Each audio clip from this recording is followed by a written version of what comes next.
Sobrang nagtitrending nga ngayon itong mga kaputi sa bansang Thailand na talagang sobrang nga rin ako nagulat kasi tignan nyo yung ginagawa nila. Ayan, meron sila ditong baso tapos pinapahiran nila ng chocolate doon sa gilid tapos pinapatigas nila sa ref. Tapos kapag tumigas na, lalagyan na nila dito ng mga flavor na gusto ng customer. Tapos kapag pinisil mo yung baso, talaga magkakrak yung chocolate tapos sasama doon sa drinks. Ayan to, sakto meron kaming coffee shop, gagawin ko to. Ayan. Wow! Grabe, mukhang sarap naman nun mga kapudi. Wala pang nakakagawa nun dito sa Pilipinas ha. Mukhang gagawin ko yun ha. So sakto, nandito na agad tayo sa coffee shop namin. Kasi nung nakita ko nga yun talaga sobrang ako biglang natakam. Kaya talaga napapunta nga ako agad ngayon dito. So gagawin natin yung napanood natin na yun sa TikTok at titignan natin kung anong lasa. So tara na! Ayan, so kailangan daw natin ng cup. Ayan, so meron tayo ditong cup ng coffee shop namin. So gagawa tayo ng dalawa. Tapos, ang next natin gagawin ay magtutunaw tayo ng chocolate. Ayan. So, sakto meron dito natira si mama na chocolate bar. Ayan, na pwede natin tunawin at ipahid dito sa baso na to para magawa natin yung napanood natin. So, ito na yung chocolate bar. Ayan. So, magkakat tayo dito. Kukuha lang tayo ng isang ganito kasi masyadong marami kung ilalahat natin to. So, kailangan lang natin ng dalawang ganyan. Dalawang box. Ma-microwave na natin siya.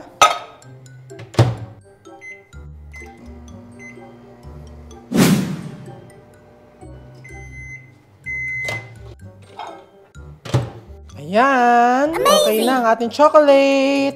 Ayan. So, ito na nga. Natunaw na nga ang ating chocolate. Ayan, kung makikita nyo, tunaw na nga siya. Ayan, pag ginaganyan siya. So, pwede na natin tong ipahid dito sa ating mga cup para mapatigas na natin siya. So, tara na. Mukhang masarap to. Pag masarap to, talaga sasabi ko kay mama na itinda namin to kasi talaga maraming bibili nito. Kasi alam ko maraming may favorite ng chocolate. So, tara. So, kumuha na tayo. Mag-scoop tayo. Then, lagyan natin siya dyan. Tapos, pag nalagay natin siya dyan, ikakalat natin siya ng paganyan para kumalat. Ayan.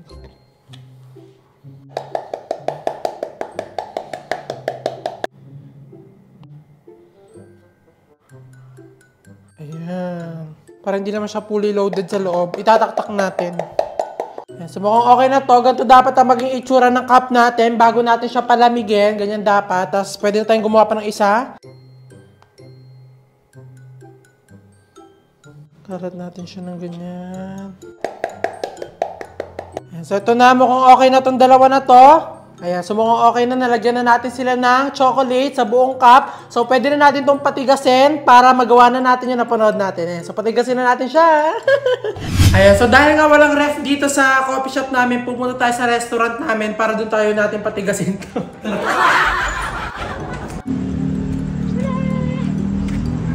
Tara!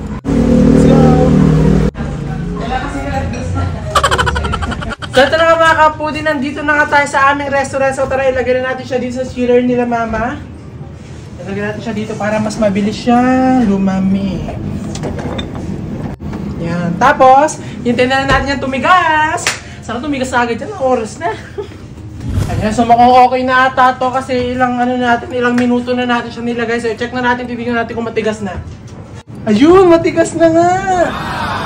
Ayan, matigas na nga siya. Oh, ito na yung cup natin. Yung dalawa sila, matigas na. So, ito na. Pumunta na tayo sa coffee shop para magawa na natin ito. Lalagyan natin siya dito sa ating cooler.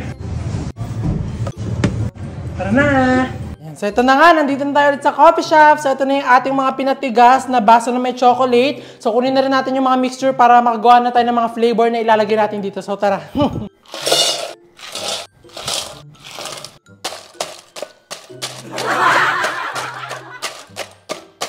So, ito na nga ang ating yellow. Nandito na rin yung gagawin natin flavor, matcha, strawberry. So, tara, gagawa na tayo. Ang una natin gagawin ay matcha.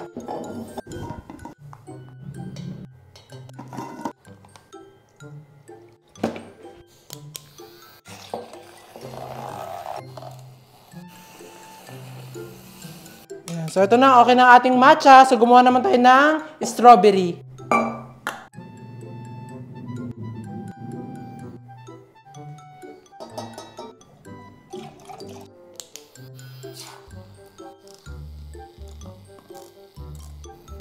Ayan, so mukhang okay na. And so, ito na, okay na nga ang dalawa nating mixture, strawberry tapos matcha. So, pwede na tayong gumawa nung napanood natin sa TikTok. So, kunin na natin itong mga ginawa natin na cup na pinahira natin ng chocolate. Lagyan natin yellow. Ayan. Ito naman sunod. So, ito na, pwede natin ilagay yung ating mga mixture. So, ito na, buhusan natin.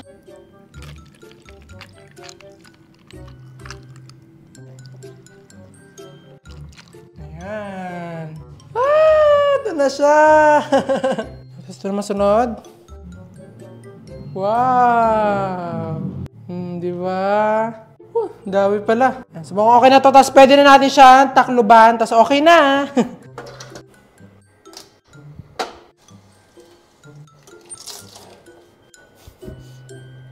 Wow.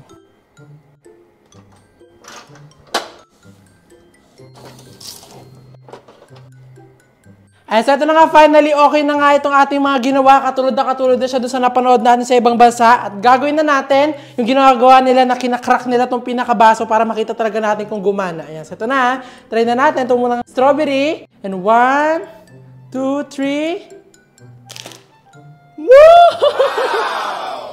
Ayan yung mga chocolate. Wow, para siya yung naging pearl. Amazing! Diba? Ayan, so ito namang matcha. 1, 2, 3. Wow!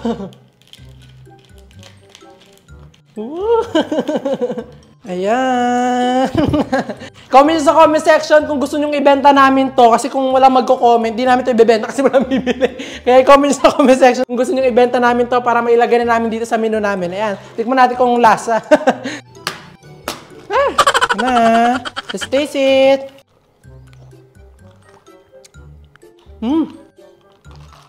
Sarap, lasang dahon. Ito naman, strawberry. Uy, sumak to. Green tapos ano. Ay. Sadya ba talaga yan? Natapa. Sarap, strawberry. Sarap pala nito. Kasi may mga chocolate na sumasama, oh.